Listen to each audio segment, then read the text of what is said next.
인생 철학에 대해서 강의를 한 동영상인데요. 우리가 이거 먼저 한번 보고 한번 설교를 진행하도록 하겠습니다. Good afternoon, everyone.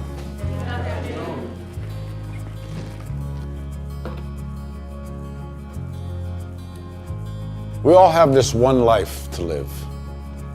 A fleeting shadow amongst all that exists in this vast universe. We have the ability to accomplish anything, truly anything, if we use our time wisely.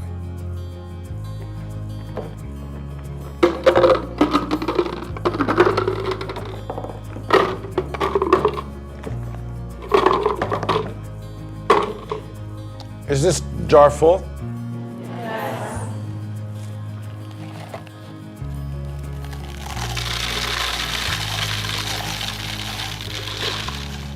And is it full now? Yes.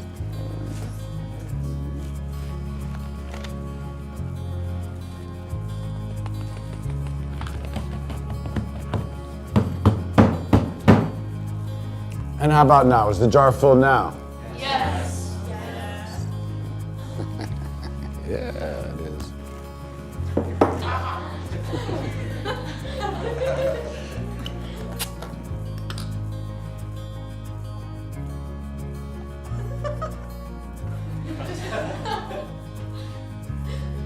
Now, I want you to recognize that this jar represents your life. Golf balls are the important things, your family, your friends, your health, and your passions.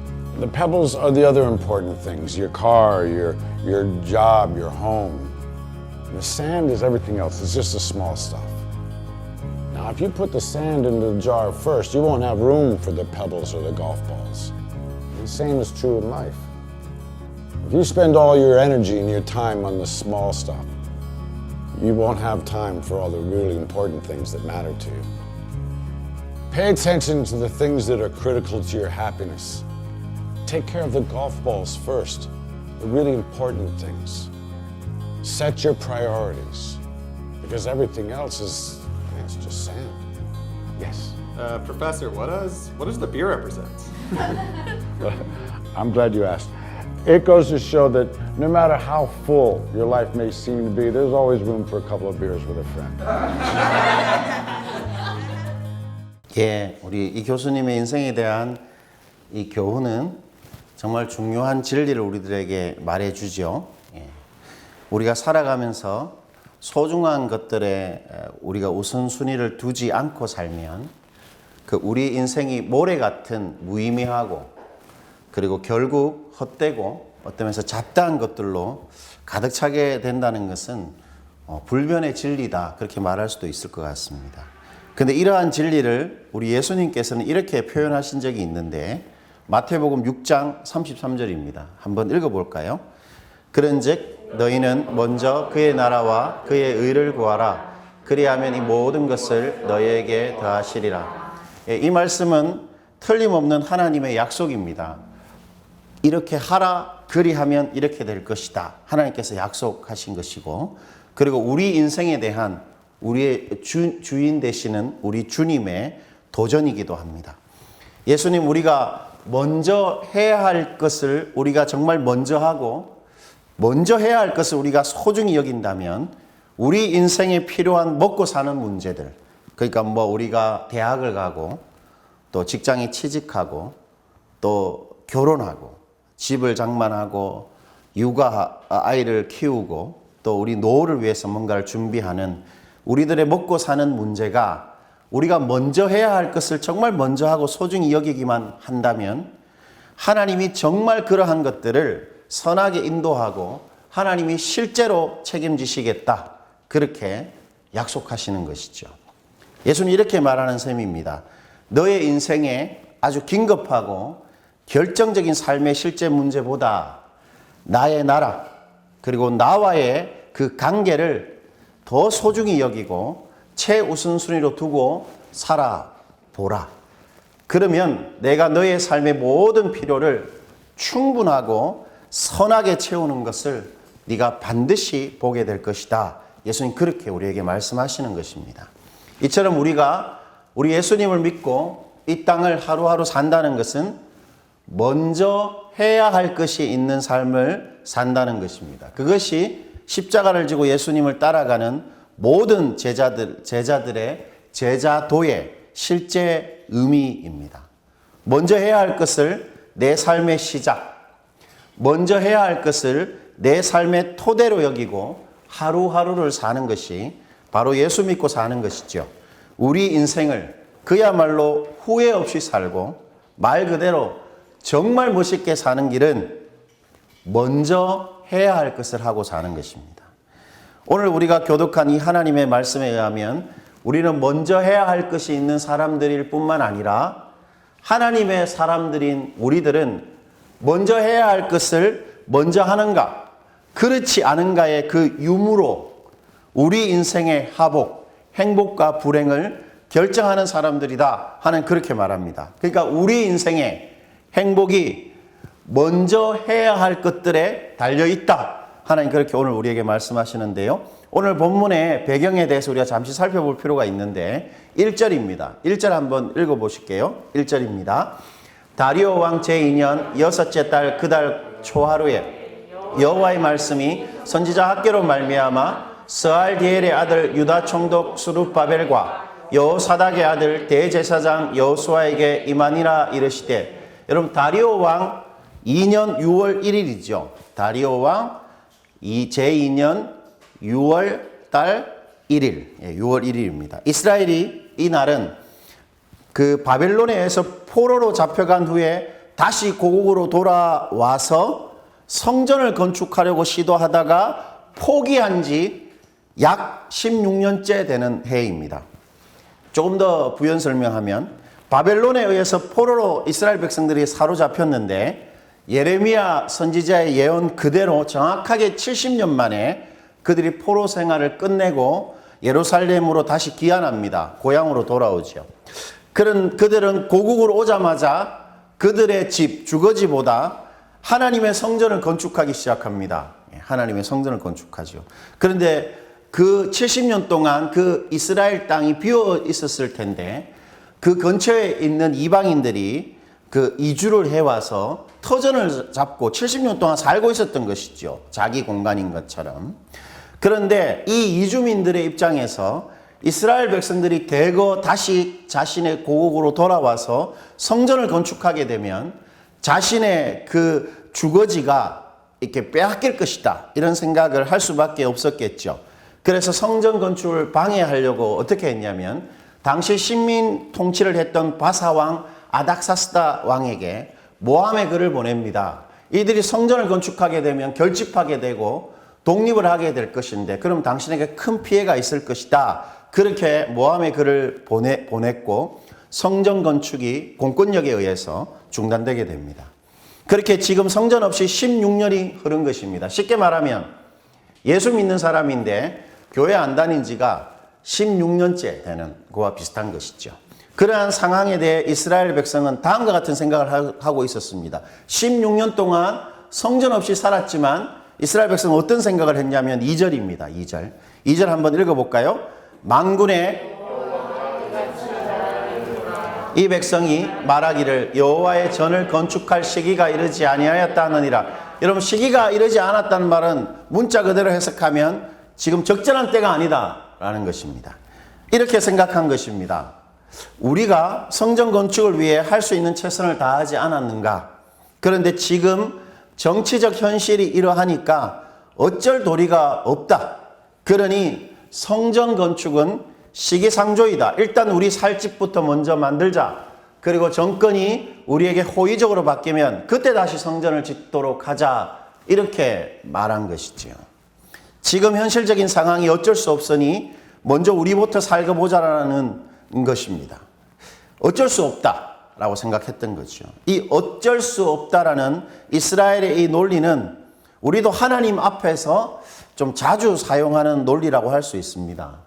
지금 상황이 어쩔 수 없으니까 하나님은 좀 잠시 제쳐두고 내 거부터, 급한 거부터 먼저 한다는 것이죠. 내가 이직을 해서 좀 직장에 집중하고 적응해야 하니까 지금은 아직 셋째가 초등학교 저학년이니까 조금만 더 크면, 요즘 내 상태가 엉망이라서 마음이 좀 편안해지고 생각이 좀 정리가 되면, 그런 것이죠.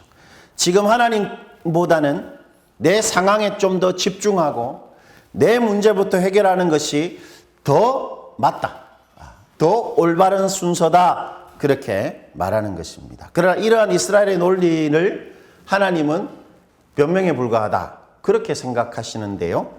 하나님은 이스라엘이 말하는 어쩔 수 없는 이 상황이 그들의 결정적인 요인이 아니다, 그렇게 생각합니다. 4절입니다. 4절 한번 읽어볼까요? 이 성전이 황폐하였거늘 너희가 이때 완벽한 집에 거주하는 것이 오느냐. 황폐하다, 이것은 아무것도 없다는 것입니다. 아무것도 없어요. 이 성전에 아무것도 없다, 이게 무슨 말입니까? 성전에 제물을 바칠 번제단이 없었어요. 그래서 뭐 이렇게 자신의 일상의 삶 속에서 죄의 문제를 다루는 일이 거의 없었다는 것이겠죠. 그리고 주님께 감사하는 어떤 일들이 없었다고 말할 수도 있겠죠. 그리고 언약의 말씀을 듣고 예배할 공간이 아예 없었던 것입니다. 하나님을 만나는 경험이 별로 없었던 거죠. 그래서 지난 16년 동안 제대로 된 제사 한 번 없고 하나님의 말씀을 듣고 언약 백성들과 교제하지도 않았던 것입니다. 그렇게 성전 없이 16년이 방치됐듯 흘러갔다는 거죠. 무슨 말이겠습니까? 하나님 아니면 설명할 수 없는 우리 하나님의 백성 이스라엘이 하나님하고 전혀 관계없이 자그마치 16년을 살 수 있었다라는 말이지요. 그러나 그 16년 동안 이스라엘은 자신의 거주지는 완벽한 집으로 짓고 살았습니다. 여러분 그 4절에 보면 너희가 이때에 완벽한 집에 거주하는 것이 옳으냐, 이렇게 말씀하시죠. 이 완벽한 집이라는 것은 나무 판자로 벽을 만든 집입니다. 나무집이죠. 흙이나 벽돌이 아닌, 이스라엘 백성은 흙이나 벽돌로 집을 짓고 살았는데 아마 이 페르시아의 이게 바벨론에 끌려와서는 아마 그 바벨론의 그 건축 양식에 따라서 이 나무집을 지은 것 같은데, 여러분 나무집은 흙이나 벽돌보다 더 많은 공법이 들어가는 큰 정성과 많은 시간을 들인 집을 의미합니다. 즉 자신의 살 집을 위해서는 그야말로 많은 시간, 힘, 그리고 많은 돈을 투자해서 정성을 다했습니다. 그러나 하나님의 집은 방치했다, 그렇게 말하죠. 즉 하나님이 제일 중요한 사람들이 우리 하나님을 위해서는 16년 동안 아무것도 하지 않았다는 겁니다. 주님 제일 중요한데 하나님 위해서 아무것도 하지 않은 거죠. 따라서 성전 건축은 시기상조다라는 이스라엘의 이 어쩔 수 없다라는 논리는 변명에 불과하지요. 이스라엘은 자신의 지배를 위해 드리는 정성의 노력의 10분의 1도 하나님을 위해 사용하지 않았습니다. 실은 이스라엘이 하나님에 대한 애착, 하나님에 대한 애정, 하나님에 대한 성의가 없었던 겁니다. 때문에 이유야 어찌되었건 상황이 이래서 어쩔 수 없기에 하나님께 지금은 내 시간과 수고를 드릴 때가 아니라는 말은 이런 뜻입니다. 솔직히 내가 그분한테 깊은 애정과 큰 애착이 없는 것 같다. 사실 나한테는 내 상황과 내 문제가 하나님보다 더 크고 좀 중요하다. 하나님이 진짜 내 삶의 문제를 책임지실 수 있을까? 이런 것이죠. 그렇게 지금 이 어쩔 수 없다라고 말하는 사람들에게 하나님께서 이렇게 말합니다. 다시 한번 2절 보시겠어요? 하나님의 어감을 한번 느껴보실까요? 제가 한번 읽어볼게요. 만군의 여호와가 이같이 말하여 이르노라. 이 백성이 말하기를 여호와의 전을 건축할 시기가 이르지 아니하였다 하느니라. 제가 아내한테 제 사랑하는 저의 아내입니다, 이렇게 말하지 않고 이 여자가 이렇게 말한다고 생각해 보십시다. 제가 아내한테 어떤 마음을 가지고 있는 거지요? 전날에 싸웠든지 하여튼 그런 거죠. 하나님은 평소에 이스라엘을 내 백성, 나의 것, 나의 사랑, 나의 사람들이다 이렇게 불렀습니다. 그런데 오늘 하나님은 이스라엘을 이 백성이라고 합니다. 이 여자 뭐 이런 표현이죠. 지금의 이스라엘이 하나님의 백성다운 사람들이 아니라는 것입니다. 내 백성이 아니다. 이렇게 말하는 거죠. 4절에서 하나님은 그것을 이렇게 표현하는데 4절도 다시 한번 보실래요? 제가 읽어드릴게요. 이때에 판벽한 집에 거주하는 것이 옳으냐? 옳으냐? 그 말은 이런 말입니다. 그게 맞나? 그게 맞나? 이런 말이죠. 나 제쳐두고 네가 그렇게 사는 게 맞나? 하나님 반문하시는 것입니다. 그것은 말도 안 되는 판단, 말도 안 되는 논리, 말도 안 되는 생각, 틀렸다는 것입니다. 틀렸다. 너희들이 틀렸다.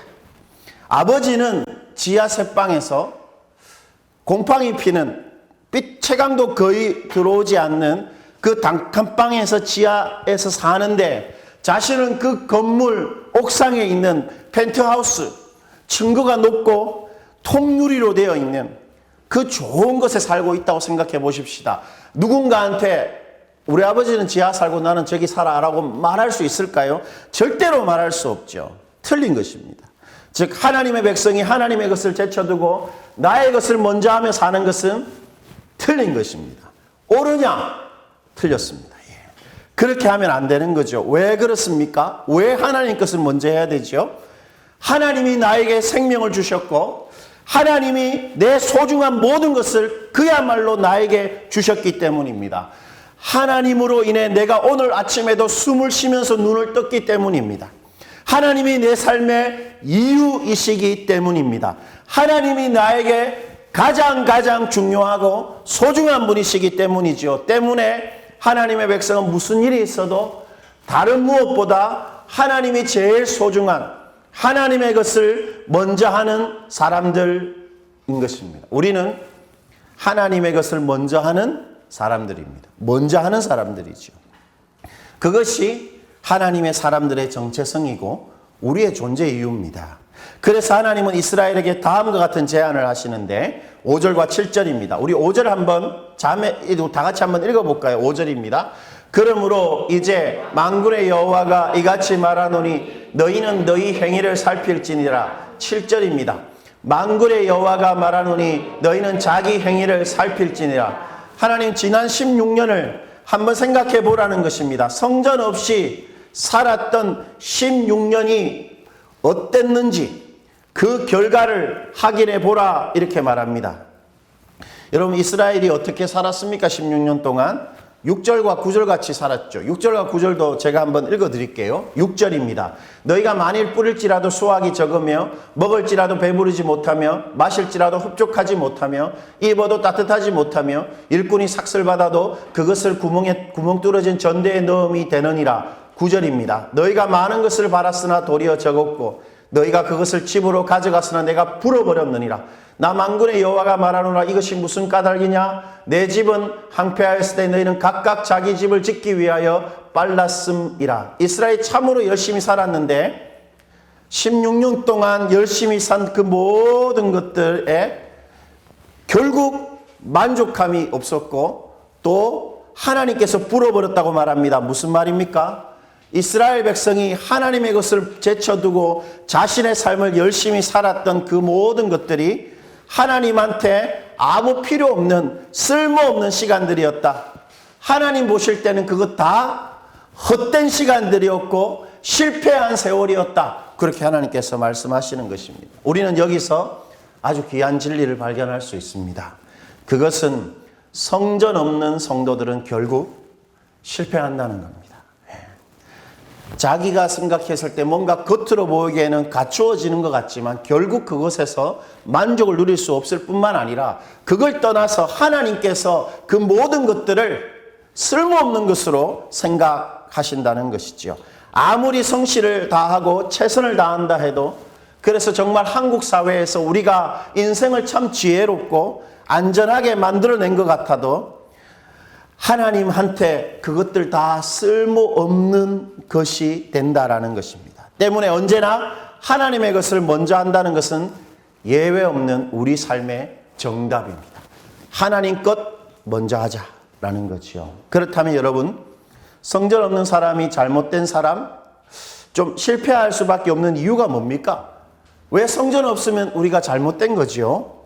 하나님이 기분 나쁘고 괘씸해서 그럴 수도 있겠죠. 학개서 2장 11절과 14절에 그 답이 있는데 여러분 이것을 한번 교독해서 읽어볼까요? 제가 먼저 11절 읽어보겠습니다. 만군의 여호와가 말하노니 너는 제사장에게 율법에 대하여 물어 이르기를 사람이 옷자락에 거룩한 고기를 쌌는데 그 옷자락이 만일 떡에나 국에나 포도주에나 한개나 다른 음식물에 닿았으면 그것이 성물이 되느냐 하라.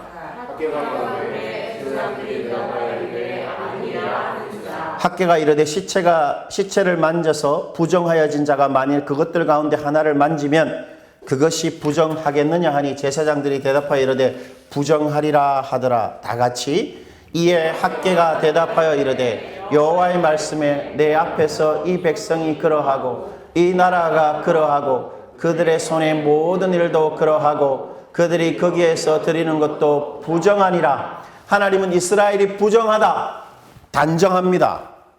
그냥 일상의 삶을 열심히 살았는데 집 짓고 그런 어려운 상황에서 그래도 잘 살아가려고 성실을 다했는데 하나님 너희가 부정하다 단정하십니다. 좀 억울할 수 있겠죠. 왜 이스라엘 백성이 부정합니까? 성전 없이 살았기 때문인데 이것이 바로 부정함에 대한 하나님의 견해입니다. 성전 없는 자가 부정한 자들이다. 왜냐하면 성전 없는 사람은 무엇보다 하나님께 소홀하고 하나님을 사소히 여기고 하나님과 무관한 사람이고 하나님과 무관한 사람은 거룩하신 하나님 밖에 있는 부정한 사람이기 때문입니다. 부정한 사람이 있는 곳 그리고 부정한 사람이 하는 일이 다 부정하죠. 느낌이 오십니까? 제가 영화 러브 액츄얼리 보셨죠? 예. 우리 안 보신 분들은 좀 나이가 어리신 분들일 수 있는데 러브 액츄얼리는 아마 거의 다 봤을 텐데 거기에 보면 하나 에피소드가 여러 가지가 나오는데 한 에피소드 중에 크리스마스가 되면 이 남편이 늘 스카프를 선물해요 아내한테. 그래서 이 아내가 하루는 크리스마스가 즈음해서 남편이 옷을 정리하다가 안주머니에서 아주 값비싼 그 목걸이 영수증을 발견합니다. 그래서 아내는 어떻게 생각했을까요? 이 남자가 웬일이가 이 올해는 크리스마스 날 그 금목걸이를 나한테 선물해 주겠다고 생각했는데 남편이 크리스마스 날 준 것은 자기가 좋아한다고 말한 CD였습니다. CD. 알고 보니까 그 남편의 비서한테 그 목걸이를 선물한 거였어요. 예. 그런 남자가 CD를 줬을 때 그 CD가 정말로 감사할까요? 예, 부정한 것이죠. 보기도 싫은 것입니다. 만지기도 싫은 것이죠. 바로 그런 것입니다. 부정한 사람이 있는 곳, 부정한 사람이 하는 일은 다 부정한 것입니다. 하나님 보실 때. 성전 없는 사람의 모든 것을 하나님은 부정하게 여기십니다. 이 나라가 그러하고 이스라엘 백성, 내 백성의 손의 모든 일도 부정하다. 무엇이든 부정한 겁니다. 아무리 열심히 살고 성실해도 하나님을 먼저 하지 않는 모든 행동들은 하나님 보실 때에 부정하다. 그 아내가 남편의 CD 선물을 생각하는 것처럼. 그래서 하나님이 성전 없는 사람들에게 10절과 11절 같은 결과를 주신다고 말하십니다. 10절과 11절 한번 읽어볼까요? 예, 한번 읽어봅시다. 그러므로 너희로 말미암아 하늘은 이슬을 거쳤고 땅은 산물을 거쳤으며 내가 이 땅과 산과 곡물과 새 포도주와 기름과 땅의 모든 소산과 사람과 가축과 손으로 수고하는 모든 일에 한죄를 들게 하였느니라. 여러분, 우리는 이렇게 생각합니다. 내 상황이 좀 결정적이다. 그리고 내 환경이 나의 삶을 만들어낸다라고 무의식적으로 생각하고 살아갑니다. 그런데 오늘 하나님에 의하면 우리의 환경은 하나님에 의해서 결정된다는 사실을 알 수 있습니다. 성전 없는 이스라엘로 인해 이스라엘의 하늘, 이스라엘의 땅이 악한 영향을 받았습니다. 즉 우리의 환경과 우리의 상황이 우리에게 영향을 미치는 게 아니고 우리에게 성전이 있는가, 우리에게 성전이 없는가에 따라서 우리 환경이 바뀌게 된다라는 것입니다. 이것이 하나님의 생각입니다. 우리의 환경과 우리의 상황이 우리 삶을 바꾸는 게 아니고 우리에게 성전이 있는가 없는가 그 일이 우리의 삶과 우리의 환경과 우리의 상황을 바꾸어낸다는 것이지요. 우리 자녀들의 행복, 우리에게 성전이 있는가 그것으로 결정된다는 것입니다. 내 직장 생활의 어떠함, 내 인간관계가 내한테 성전이 있는가 그것에 따라서 영향을 받게 되어 있다는 것이죠. 때문에 우리 삶은 참으로 우리에게 성전이 있는가 없는가에 의해서 결정됩니다. 그렇다면 여러분, 성전을 건축한다. 어떻게 하는 것이죠, 실제로? 당시 이스라엘 백성들에게 있어서 성전 건축이란 하나님을 이제 경험하며 산다. 그것을 의미했습니다. 역대하 7장 16절이 성전의 의미에 대해서 이렇게 잘 말해주고 있죠. 우리 한번 읽어볼게요. 이는 내가 이미 이 성전을 택하고 거룩하게 하여 내 이름을 여기에 영원히 있게 하였습니다. 내 눈과 내 마음이 항상 여기에 있으니라. 성전에 있는 게 뭐죠? 하나님의 이름입니다. 이름. 하나님 약속하셨습니다. 성전에는 내 이름이 있다. 이름이 뭐죠? 하나님이 어떠한 분인지에 대한 표현이잖아요. 하나님의 존재가 있다는 말입니다. 그래서 하나님이 내 눈이 있다. 성전에 오면 나와 마주 볼 수 있다. 그리고 성전에 오면 내 마음이 있는데 내 마음을 너한테 줄 것이다. 하나님 그렇게 말씀하신 것입니다. 따라서 오늘날 우리가 성전을 먼저 짓고 산다는 것은 매일 그분의 흔적, 그분의 말씀, 그분의 느낌, 그분의 애틋함이 내 마음속에 늘 맺혀 있게 하며 사는 것을 말합니다. 성전이 있다는 것은 다른 무엇보다 그분과의 교제에 힘쓰고 아주 미련하게 그것을 먼저 하는 것입니다.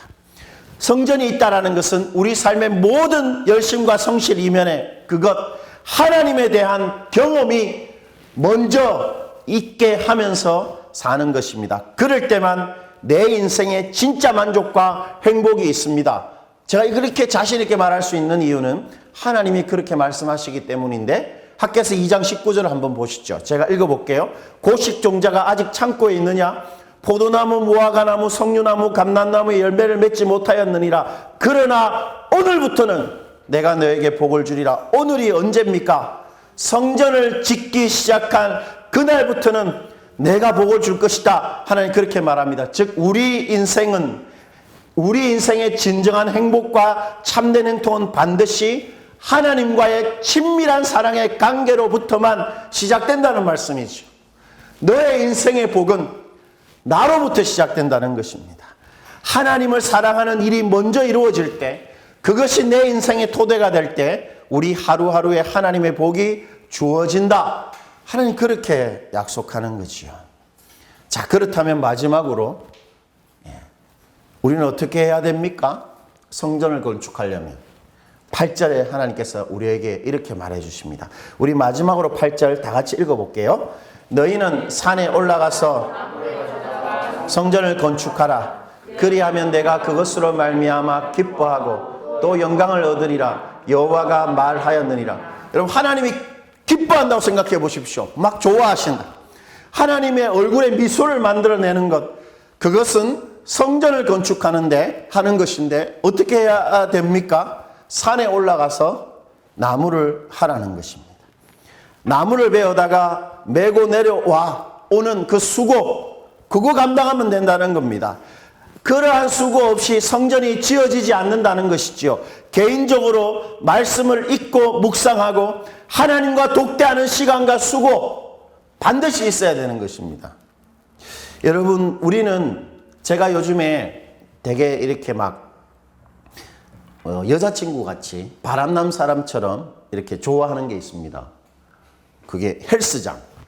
헬스장에 가면 제 존재가 뭔가 이렇게 주목받게 되는, 제 몸이 요즘에 많이 이렇게 살이 찌진 않았지만 건장해 보이지 않습니까? 딱 이렇게 옷을 딱 벗고 이렇게 팔뚝이 거의 지금 마동석 크기만 한 것 같아요. 한 48 정도 되는 것 같은데, 보통 크죠. 그래서 열심히 합니다. 그래서 평균 제가 보니까 2시간 정도를 하는 것 같던데, 이게 좀 심한 것 같아요. 그러면 집에 오면 어떻게 되겠습니까? 제 몸 상태가 노근해지면서 이렇게 아주 기분 좋게 잠이 드는데 기도는 못 하겠어요. 만약에 정말 우리가 성전을 먼저 지으려면 어떻게 해야 되겠습니까? 그 생각을 해야 되고 그 기도하는 시간을 확보하기 위해서 우리가 미리 뭔가 수고해야 되고 뭔가 이렇게 통제하고 절제를 해야 되는 게 있는 것이죠. 그거 없으면 매일 기도하지 못하고 일주일을 지나가는 거 알게 됩니다. 이 메마르죠. 설교하는 사람 입장에서 메마르게 되는 것입니다. 예. 시간을 만들어내야 됩니다. 그러려면 뭔가 손해봐야 돼요. 수고해야 됩니다. 교회에서 설교 시간에 참으로 하나님의 음성을 들으려고 해야 돼요. 쉽지 않습니다. 안정장치를 마련해야 돼요. 예. 하나님의 말씀에 집중하기 위해서 우리 몸을 좀 준비시킨다든지 우리 마음이 정말 부드러워질 수 있도록 정말 마음에 기도하고 말씀에 집중할 수 있도록 해야 됩니다. 물론 설교를 어떻게 하는 설교자가 어떠하는가에 따라 달라질 수는 있지만 간절함을 가질 수 있는 방법들을 한번 생각해 봐야 돼요. 말씀을 배우고 소거를 통해 말씀을 서로 나누는 그런 수고, 밥 먹고 주일날 예배 드리고 밥 먹고 또 성경 공부하잖아요. 수고해야 합니다. 우리의 일주일이 교회의 이 모임을 통해서 이렇게 구심점이 될 수 있도록 우리 교회 생활을 해야 되는 것이죠. 그러한 수고와 그러한 시간들이 없이 내 인생의 성전은 지워지지 않습니다. 저는 말씀 묵상하는 걸 되게 좋아합니다. 그래서 매일 하지요. 왜 좋아하냐면 말씀 묵상을 잘하기 때문이에요. 잘한다는 말은 뭐 누가 들으면 아이고 이상하게 생각할 수 있지만 제가 잘한다는 말은 말씀을 묵상하면 꼭 하나님이 뭐라고 말씀하시는지가 제가 생각할 때는 이렇게 보여지는 거죠. 그러니까 매일 묵상하고 싶은 거예요. 매일.